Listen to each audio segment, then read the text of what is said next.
Okay, so welcome to this webinar and to this presentation, brief presentation on the MSc in Cancer Biology and Therapeutics. This is run from your home school, which is the School of Pharmacy and Pharmaceutical Sciences at Cardiff University. So as you're probably full aware, this is a one-year full-time program. And I guess very broadly speaking, the two main aims of the program overall are, first of all, to provide an opportunity for students to broaden their knowledge in all aspects of cancer cell biology and also its treatment, clinical aspects of it. And also, and quite importantly, we hope that this will enhance your employability for future study or employment in a cancer-related field. And a little later I can talk about some of the destinations that our previous cohorts have ended up being employed in. Okay, so some brief details about the MSc itself. We cover a number of key themes that are clearly relevant to cancer. Firstly, we will cover the molecular mechanisms at a cellular level that are important to, essentially, I think we're addressing the question of what makes a cell become a cancer cell, and when a cell is a cancer cell, how that cell changes its phenotype, its characteristics to proliferate and ultimately spread to other sites of the body. We use that knowledge, build on that knowledge to help students understand how we might target these various biological pathways in a cancer cell to ultimately treat cancer in a patient. And this ties in with something called personalized medicine, where we are looking at an individual patient's tumor, the biological and molecular profile of that, and understanding how we might in the future tailor treatments on an individualized, personalized level. It's very important that we don't lose sight of the fact that at the heart of all cancer biology, cancer courses, there is a patient, of course. It's quite easy when you're kind of focusing in on a cell biology level that you forget that there is a patient ultimately at the heart of all this.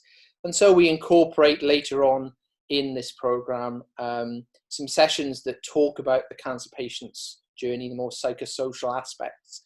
And in previous years, we've been fortunate to either have cancer survivors or cancer carers that can provide a little bit more information from that aspect.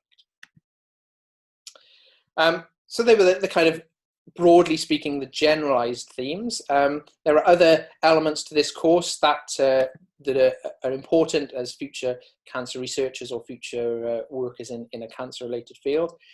We have a component of data analysis from fairly rudimentary statistical analysis and laboratory calculations that are fundamental to any kind of future research career, through to more in-depth study of proteomics and bioinformatics. Increasingly, again, as I'm sure you'll have read in the literature, bioinformatics is the study of molecular data sets that help us identify differential characteristics in a cancer cell are coming to the forefront of cancer research. And it's important that students that leave this program have an awareness of what bioinformatics is, how it can be applied to the study of both cancer at a cellular level, but again, going back to the patient profiling, if you like, the bioinformatics analysis at a patient level that can help us ultimately move towards individualized therapy. Just a point on the statistical analysis. I wouldn't want to put anyone off. Statistics we teach is at a fairly basic level. There are some key tests and procedures you need to be aware of, but don't be concerned if you haven't done statistics for a while. It's nothing too scary, and it will help you when you come to do your lab-based research, which is another focus of this course. In semester 2, we have a series of labs that will help you develop your skills in various core techniques that you are likely to meet in a cancer research lab. Again, we've set this course up so that you don't necessarily need to have too much previous experience. We have had students on this course that needed to be reminded which is the business end of a pipette, but that's not a problem. Our approach is very much start at basic level and build on that. So if you've had plenty of experience in a lab, that's fantastic. You can hit the ground running. If not, then we'll take you through some of these more complicated techniques to develop your confidence in that. These lab skills, the practical lab skills sessions, are complemented by more sort of theoretical understanding, just so that you're not sat in the lab routinely performing a technique, but you understand the theory behind that technique, why it works in the way that it does and how it can be applied to the study of cancer. And then we also have sessions in a different module that develop skills that sort of academic skills, if you like, that would be expected in any future research career that you might aspire to. These cover things like how to write a scientific abstract, how to critically evaluate research data, and importantly, a component of this is public engagement. So it's quite a challenge sometimes to be able to describe your research or research of your colleagues in terminology that a lay person can understand. So we have sessions where you can practice writing an abstract in lay language and talking about research using lay terminology. Public engagement is increasingly becoming an important part of cancer research, and it's important that we educate the public about what we do. Ultimately, a lot of funding comes from the public arena, and people are more willing to fund things that they understand about. So I've just listed on this slide a whole host of transferable skills that are also developed throughout the course. I'm not going to go through all of these in any great detail, but clearly communication in written or oral communication is incredibly important in whatever you decide to do after this program. We've talked about independent and team working, both through the various coursework assessments that you will have, and also in your dissertation. More about that shortly. And in fact, mentioning the dissertation, that will train you to do, as well as a period of research, project and time management, record keeping, problem solving, etc. So there's a whole host of transferable skills developed throughout the various modules in this program that can help your employability. Okay, so I'd like to provide a little bit of information about the course structure in terms of what modules are run and when, and also mention briefly about the assessment burden. So you can think about this one-year program as split into 3 semesters, if you like: October through December, January to April, and June to August. So starting off in the first semester, October through December, so that would be October 2020, in a couple of months' time. The first module that you will study is Cellular and Molecular Biology of Cancer. That's a 30-credit module that talks all about the cell itself, starting from eukaryotic cell biology as a bit of a refresher. We have a few sessions on that, and then we start to launch into understanding cancer development and cell function. We also start studying half of the academic research skills module. So in this side of Christmas, you will be studying about abstract writing, what they tell you about a research paper, what the important points to include in an abstract are, and also how to write abstracts in lay language and public engagement. And then we have a third module that you will study, the data analysis and bioinformatics module. As I said, this covers both laboratory calculations and statistics through to bioinformatics and proteomics. So that's what you study up until December. Then in the second semester, the January to April period, we have the Translational Oncology and Therapeutics module. So this really takes the information that you've learned in the Cellular and Molecular Biology of Cancer module and applies it to cancer treatment. So although we cover traditional cancer treatment modalities such as chemotherapy and radiotherapy, for example, we also extend to targeted therapy. In fact, targeted therapy is probably the main focus of this module, but understanding the rationale for developing targeted therapy. And as I've mentioned before, we also have sessions to look at cancer from the patient's perspective.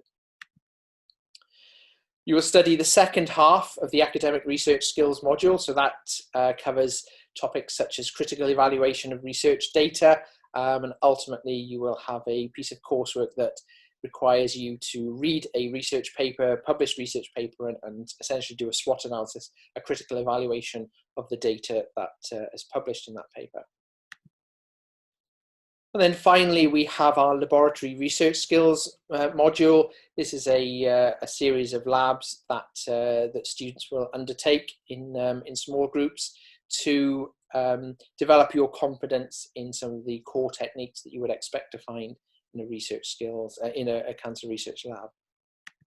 Then the final semester between June and August 2021 will be your research project, the dissertation module. It's a large 60 credit module run over the summer for those 3 months. And that's normally based in a lab. This year, because of COVID, obviously, we have had rapid systematic review projects that the students have actually or are actually enjoying. It's a different way of looking at performing research. Still develops your research analytical skills, but obviously in a non-lab environment. By the time we get to next summer, I'm hoping we're kind of back to normal, and we will recommence with our lab-based projects. For those of you who want to do that, we obviously offer non-lab projects for students who've maybe spent some time in a lab and want to upskill in other areas. So that's general information about how our one-year MSc is structured.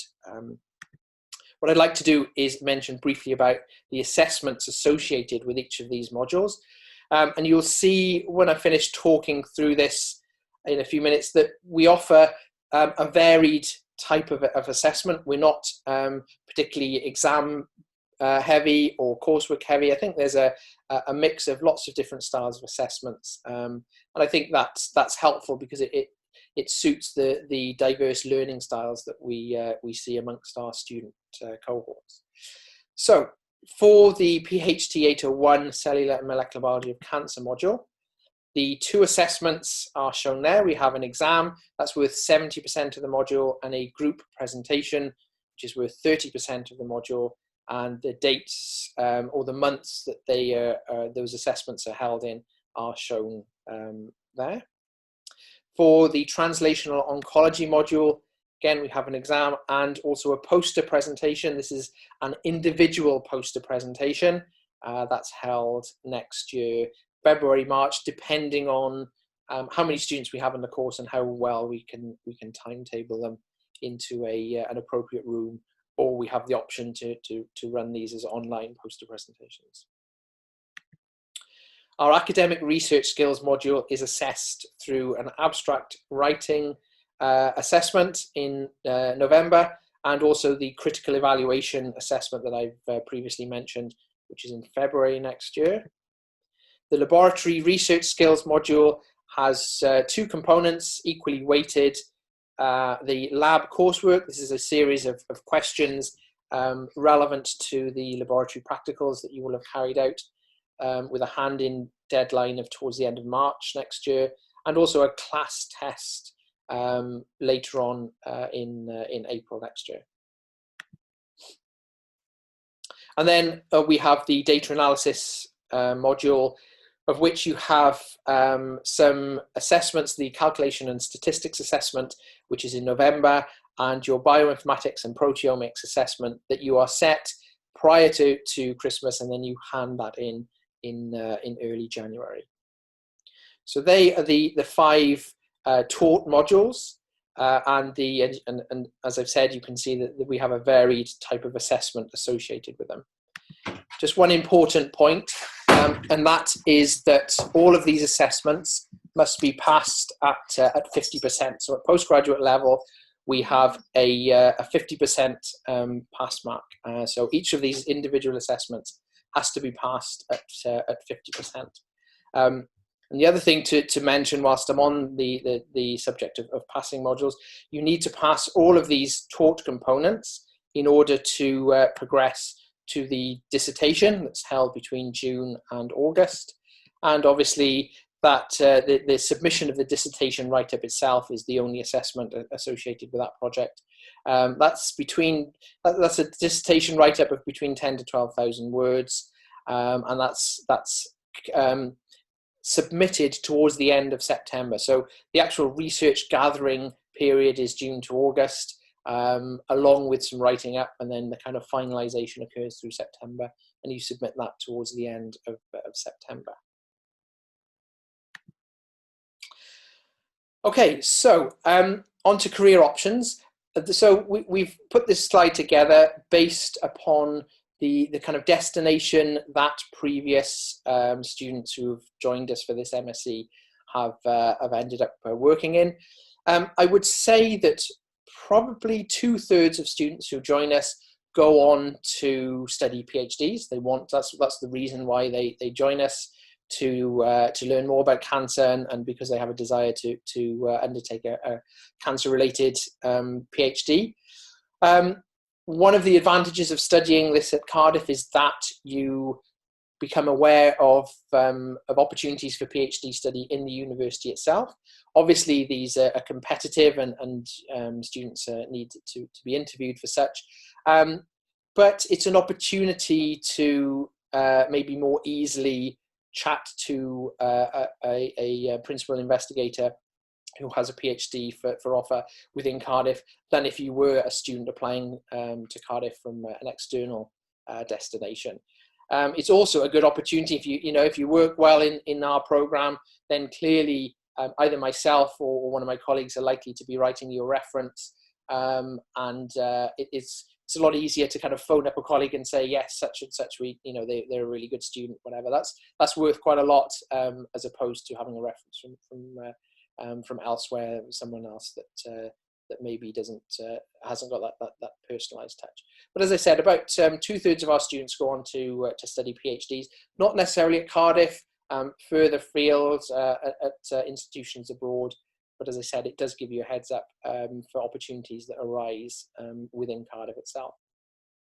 Some students decide to study medicine, graduate entry medicine, or physician's associate. Seems to be increasingly popular. We have a few local universities that offer graduate entry medicine and also physician's associate.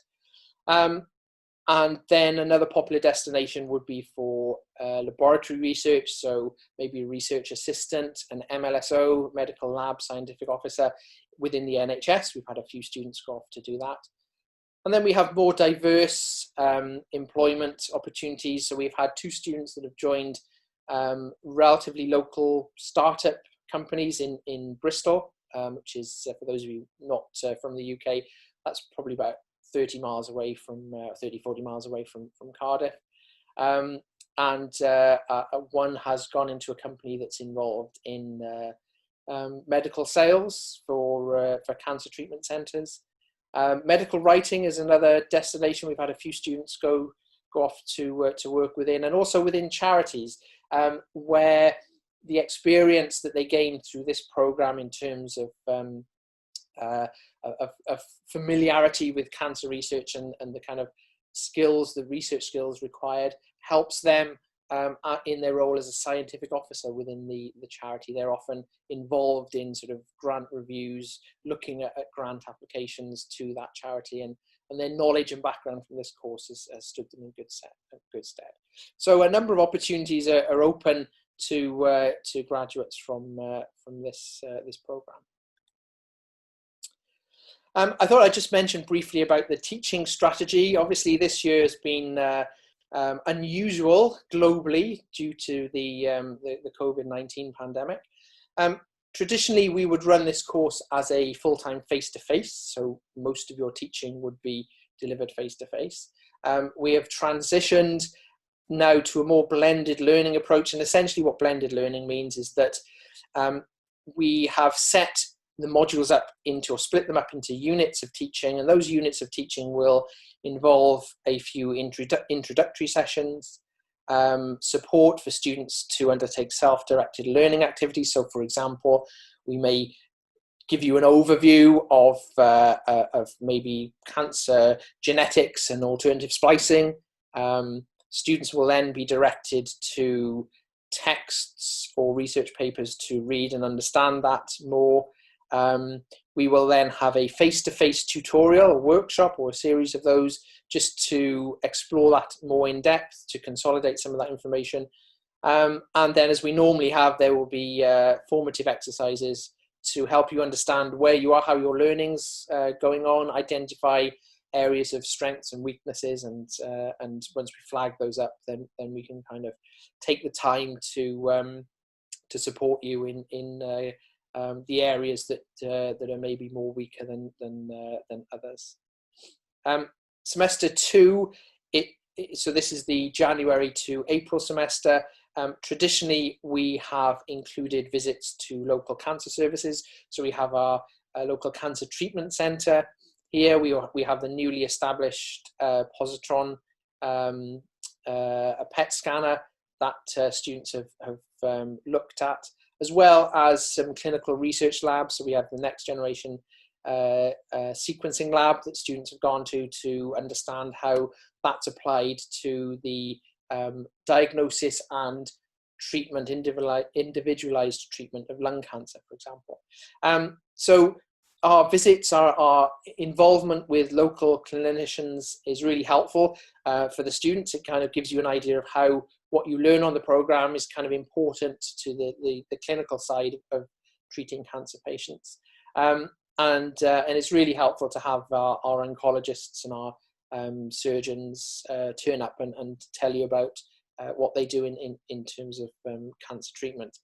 Obviously, the caveat to that is they are busy clinicians, and we need to timetable their sessions in amongst various clinics. So we might not be able to have sessions from everybody, but we hope to have at least a few oncologists come to talk to you over the second semester.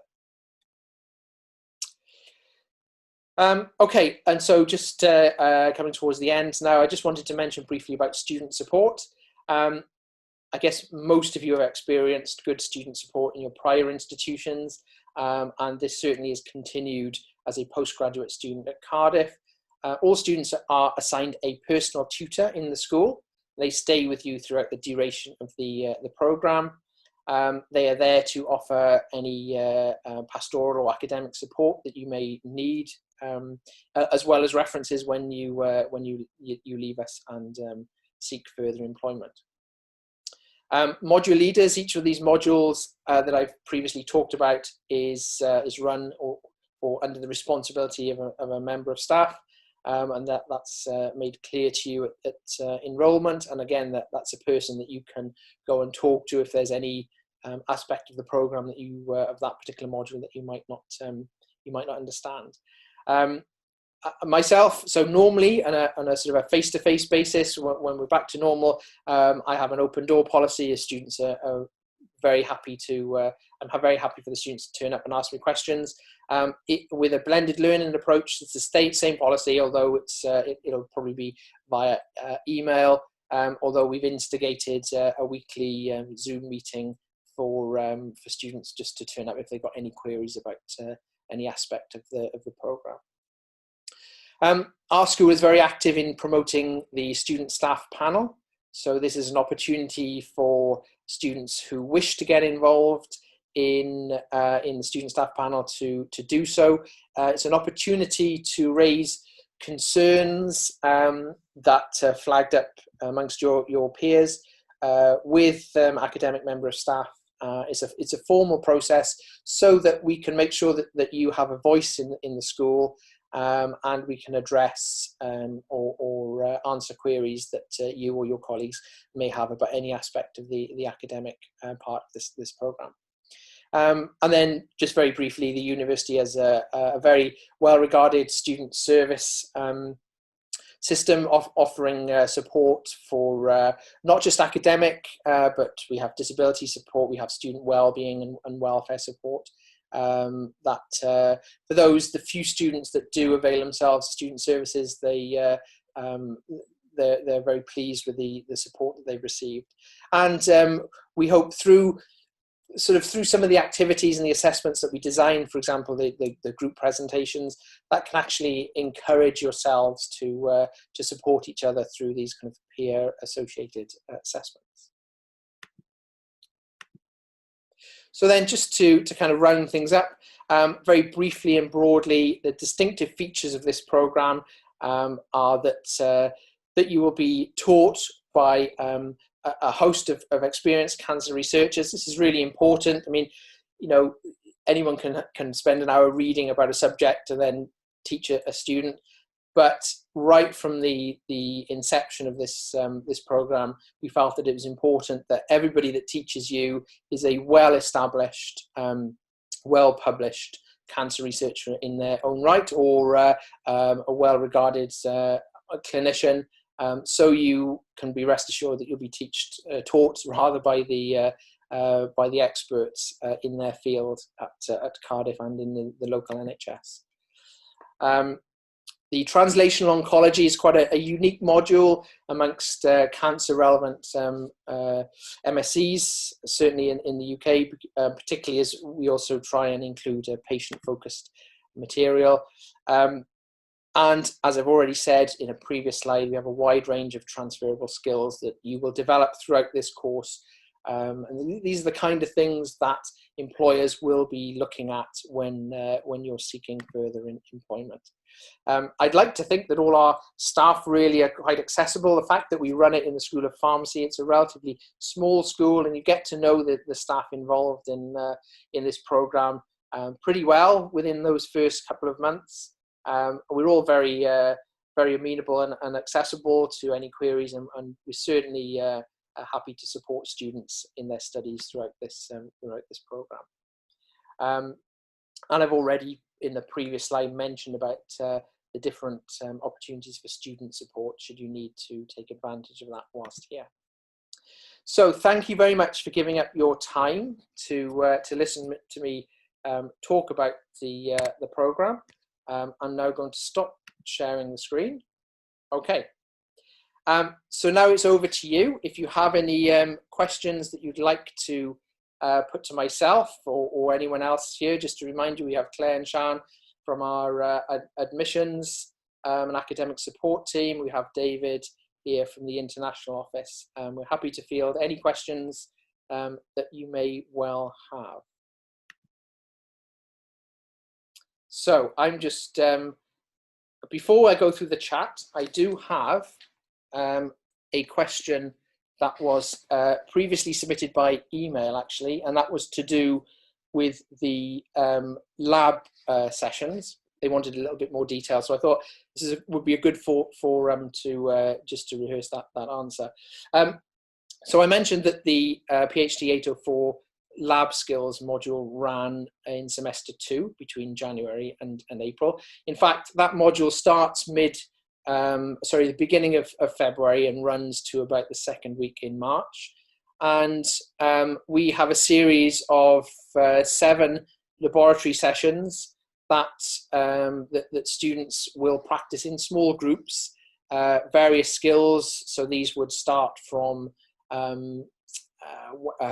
PCR, Western blotting, to zymography, to PLA, which is a sort of immunological type assay where you can look at co-localization of proteins on cancer cells, for example. Confocal microscopy is another session that we run. So as I said, this is a series of 7 laboratory practicals where you sort of get your hands dirty, actually doing stuff in the lab. And this can be helpful both for those students who have had plenty of practice before, just to consolidate their skills. They might not have been in a lab for a year or two. But importantly, for those students that haven't had much lab experience, that's fine. Our very first lab is actually just a familiarization lab, just to get you used to to handling a pipette again, and making sure that you can actually do the right procedures. I think we get you to construct a protein assay, for example. Something nice and simple gets you back up to speed before we go on to the sort of more technical aspects. Okay, so let me look at the chat here. So the first question is roughly how large is the cohort? Excuse me while I go and plug my laptop in, because I hate to run out of battery. So, how large is the cohort? Good question. So we are currently looking at round about 35 students who are holding firm offers, who are likely to come. So the caveat to this is that every year we have a number of students holding offers. A proportion come, and for whatever reason, a proportion don't. I would expect, based on previous years, that we would look to have around 30 students on this program. I can tell you that our numbers have ranged from 12, the very first year that we set this program up, to, I think 2 years ago, we had 39 students on it. So there's quite a range. So you're talking of sort of 10 to 40 students. It won't go much above 40 at all. We are kind of limited in terms of space for the laboratory type sessions. But traditionally, we look around 20 to 30 students who enroll on the program. Obviously, I don't have a crystal ball, and it may be different this year. We may well get a lot more applications or a lot more conversions and students turning up. It's really hard to say, but generally speaking, between 10 and 30 students, sorry, 20 to 30 students. Next question. At what point can we select our research project topics? That's a very popular question. We always get asked that. Good question. Thanks, Emily. So that varies. Our research projects are run by staff throughout the university, and we've just, in the last couple of years, been able to offer clinical projects with an oncology team up in one of the local cancer treatment centres. However, I have to invite people to submit projects, and then they have to tell me what projects they've got on offer. And I can't release that list to students until it's finalised. So it really depends on how on the ball our colleagues are. We have given lists to students at the end of December, so just before they've broken up for the Christmas period. Excuse me. Or we have done it as late as end of February. It really depends on when our colleagues can provide us with how many students they want to take on and what type of projects they would have on offer. I would say that it's likely, given the COVID situation, that for the first semester, so up until December, there won't be too much lab work going on in other research teams. We're kind of currently undergoing a phased return for this. So researchers are just getting back into the labs. Hosting students in labs, I think, won't be happening until next year, 2021, from January onwards. It really depends on the COVID situation. So the point of raising that is that I think it's probably unlikely that we would have an idea of what projects were on offer until into early 2021. So hopefully that answers your question. The only other thing to say, Emily, on that point is that we offer a diverse range of projects. Some students have a particular cancer type that they're interested in. Other students have a sort of a treatment type. Some students want to do a non-lab project where they're either doing bioinformatics analysis or a kind of a more literature review, rapid review based project. So we've been fortunate to offer a diverse range of projects. So there's something there for everyone. Okay. Oh, and one other thing that's really important to do with projects is that So it's quite likely that we will have a number of students selecting the same project as their first choice. So just to give you a heads up that if we are in a situation where we have to decide between students to allocate them a project, then we decide on the basis of their performance in the master's program to that date. So it's a good incentive to work hard.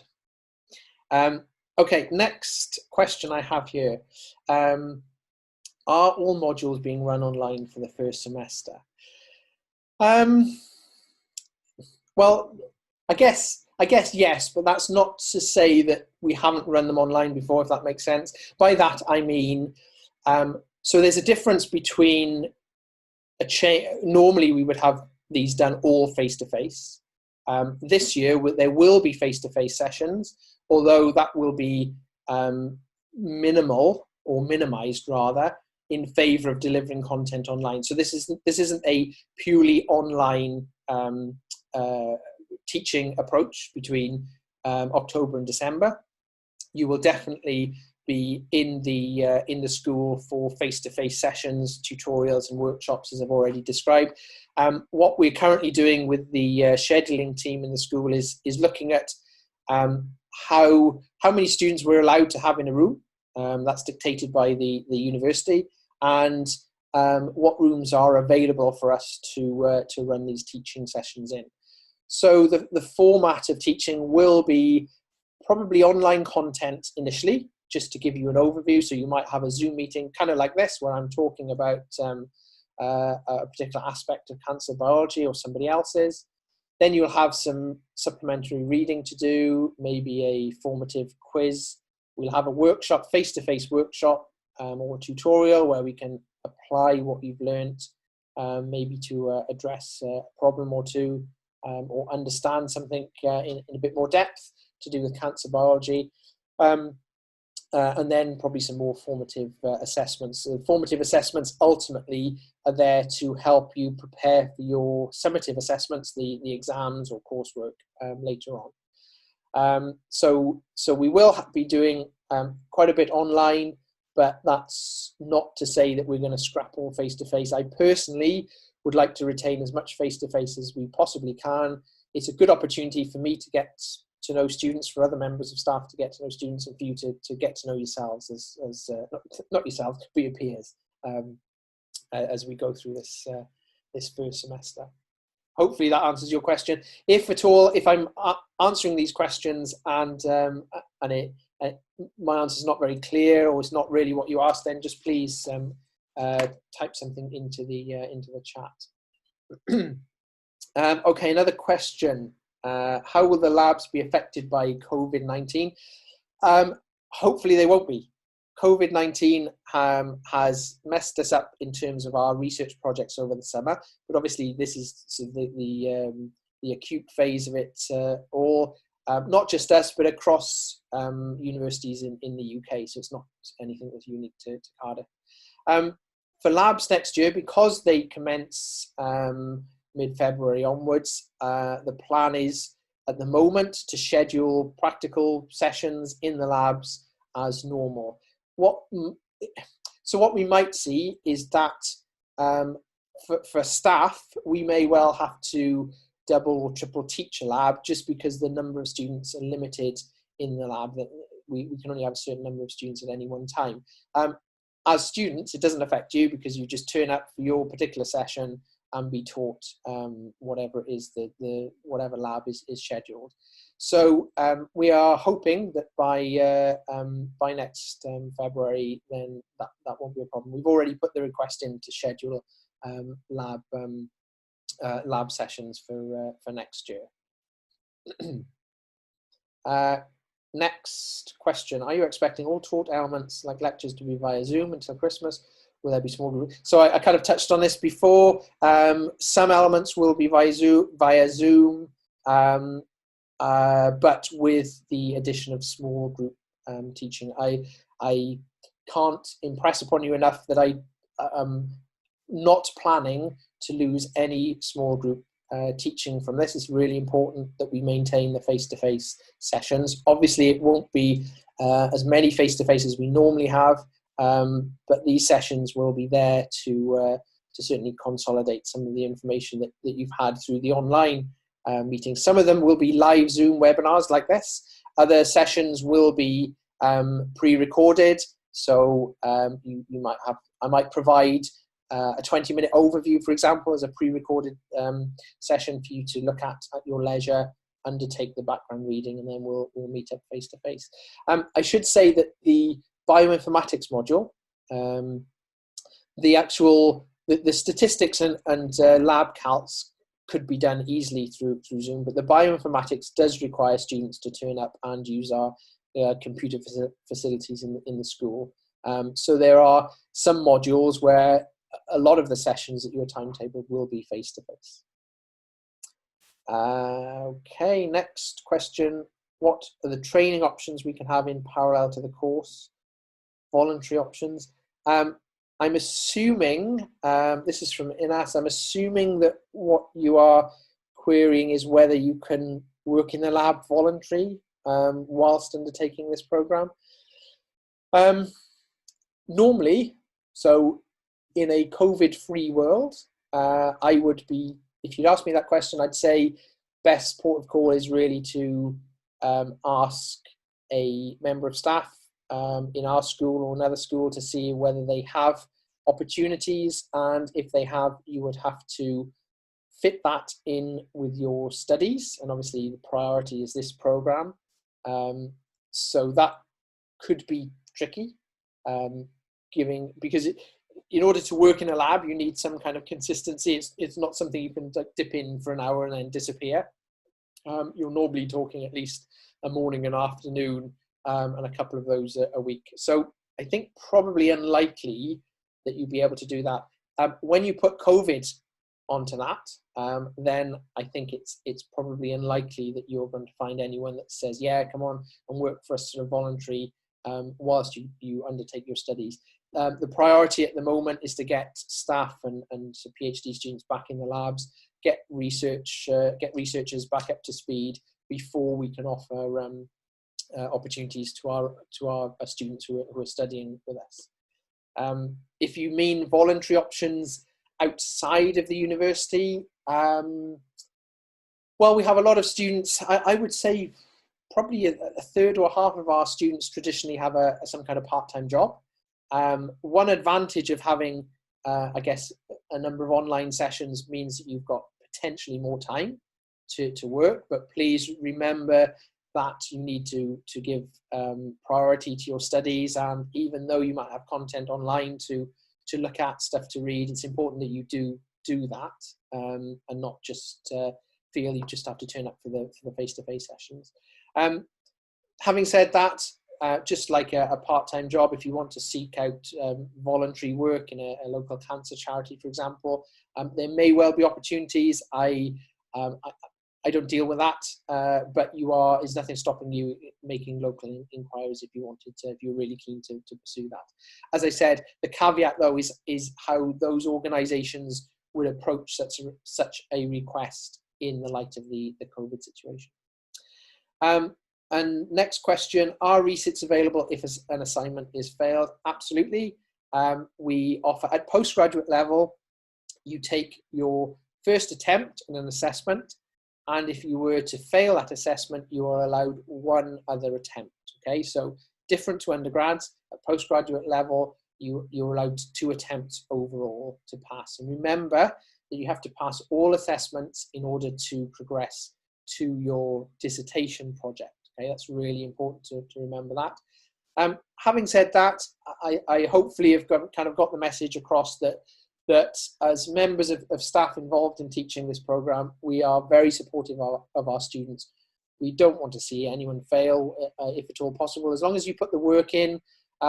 If you were, unfortunately, to fail an assessment, then we would if you have failed an exam, we would sit down with you with the exam, go through the exam, and kind of highlight areas where you can improve on, and we do our best to help you prepare for the subsequent reassessment. Next question. How will group presentations be organised? Good question. So ideally, we do group presentations face-to-face, and the groups that you are allocated to, the groups of 4 or 5 generally, present to the rest of your peers. And that is held, I think, the first week of December. So the plan would be to explore whether we can still do that. It depends on how many students are in the cohort and whether we can use probably one of the lecture theatres that would fit us all in, whilst maintaining adequate distance. If we're not able to do that, then the format would be for your group to present via a webinar just like this, where your group would be online doing the presentation and everyone else would be listening. So we have 2 options to explore for that. Are the attempts capped? Yes, they are. If you fail your first attempt, your second attempt is capped. But remember, that's only the attempt that's capped, not the entire module. So for example, PHT 801 has the group presentation and the exam. If you fail the exam, you resit the exam, it's capped at 50. But if you do an amazing group presentation, your module mark may well be higher than 50. It's not the module mark that's capped, it's only the individual presentation, the individual assessment that's capped itself.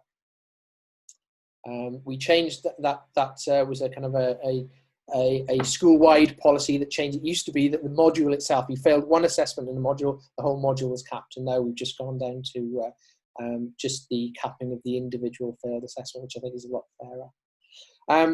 Will exams be online or sat in the university building? Good question. Traditionally, these exams for 801 and 802, and actually the class test, they have all been sat in the university. The 2 exams for PhD 801 and 802, they're sort of formal university scheduled exams. You would go to an examination hall, sit your paper there. The class test we set up in the school itself. This previous cohort, so the students that are currently with us coming to the end of their dissertation, they at the start of the year, they sat university exams, but then with the COVID, these exams changed to online format.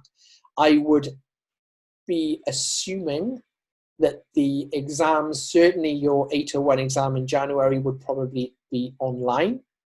So it's the same questions. The examination sort of question-wise doesn't change, but obviously doing it online does.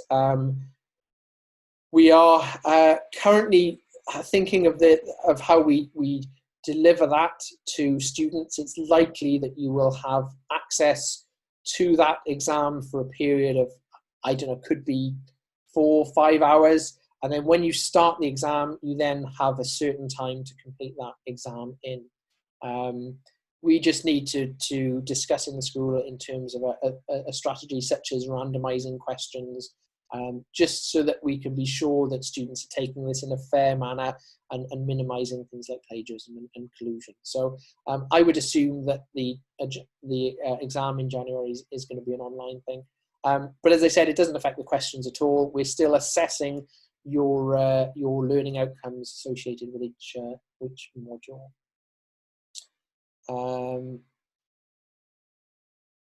So thanks, Sean, for that.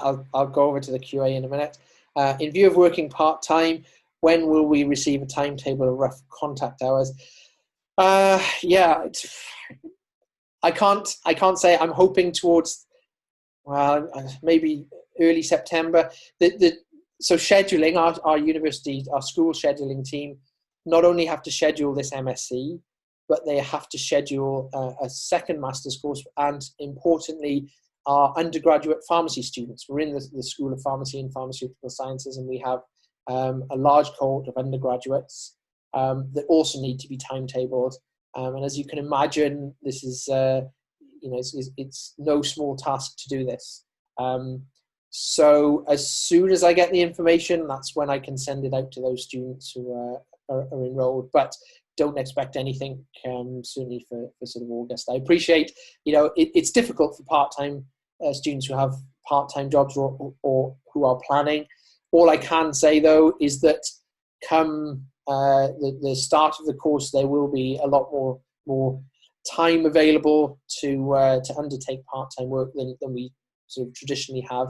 But please bear in mind that you need to prioritize this course, and just because some of it is online doesn't mean that you can kind of give that a low priority. I'm just gonna go back to the Q&A. So what have we got here? Research projects be assigned. Right, so the research projects are assigned. We give students a list of topics. So for example, the current cohort, we have 29 students, and we had like 25 projects. We gave them a list. We asked them to rank it in order of preference, their top 3 choices, and then we go through and we match students with their one of their 3 choices. Actually, I think we use 4 choices for this one. So students will hopefully, most students actually got their first, second, third, or fourth choice. As I said, sometimes when we have 2 students putting a project as their first choice and no other students choosing that project, then we decide according to their academic performance. So forth. Sean, did you want to say something there? I've just got a flag up here. It says Sean Edwards is going to answer. Sean Edwards is going to answer this question live. No? Okay. Will exam resets be locked to a pass grade? Are you does that mean capping? I think we've already covered the cap. If not, please reply. If just at that point, I think I saw a flag that we only have a few minutes left. If there's anything that I haven't been able to address, or you have any questions, then send me an email and I will respond to you this afternoon for that. Masters Excellent Scholarship, update the status. If you've applied, I don't know. I don't deal with Masters Excellent Scholarships. I don't know whether anyone else can comment on that. Yeah, if they've applied after the first deadline, so before the second deadline, they won't be assessed until the beginning of September. Fantastic. Great. Thanks, David, for that. So I don't know when you applied, but depending on when you did will be when they will start looking at your application. Thank you. What is this question? How would the lab be paired with a theoretical course? Again, I'm interpreting that as how the theory, the lab theory, will be paired with the actual lab practical element.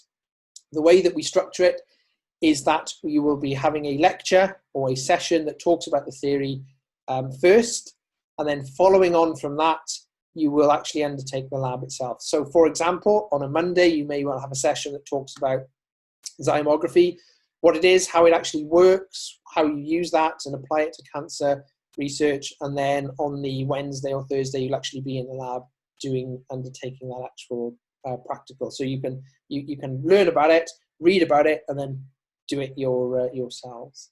Will postgrad study spaces be opening? I hope so, but I don't know. We have a writing room or shared space in the school. I don't know what the plans for that are. I mean, normally that holds probably about 30 students. I think, we're unlikely to be able to fit many students in there at all. And remember, it's a shared space between postgrad and undergrad as well. Most students, to be quite honest with you, most students have either stayed in one of the workshop rooms when we've had a teaching session. They'll stay around and complete their work there, or they'll go home and undertake the work in their own accommodation. We are, certainly for the first semester, we are limited in room occupancy according to the university's algorithm for space capacity. So it's unlikely there'll be much opportunity for students to sit around in the rooms where we have workshops. So I can only say that apart from your own accommodation, that's fine. Postgrad study spaces, they may open, but the kind of availability or the number of students that can actually occupy them is obviously going to be limited. And the only other question I have here, is this the pass grade? Will exam resits be locked to a pass grade? I've already mentioned they're capped at 50%. Okay, I think hopefully I've answered everyone's questions. Apologies if there's something that I've missed, but as I said, if I have, please drop me an email. I think you've got my email address. If not, it's hiscoxse1@cardiff.ac.uk, and I'll reply to you this afternoon. I wouldn't like anyone to be sat on a question or scratching their head after my answer if it's not clear. So, as I said, this session has been recorded. I think I don't know what the plan is, Sean, whether everyone will get a copy or we'll release this to those that signed up but weren't able to attend. But importantly, as I said, if there's anything that you need to know, then please get in contact. Thanks again for making the time to attend this short Zoom webinar. I really appreciate that. And I really am looking forward to meeting you in October when we start the program. Thank you very much.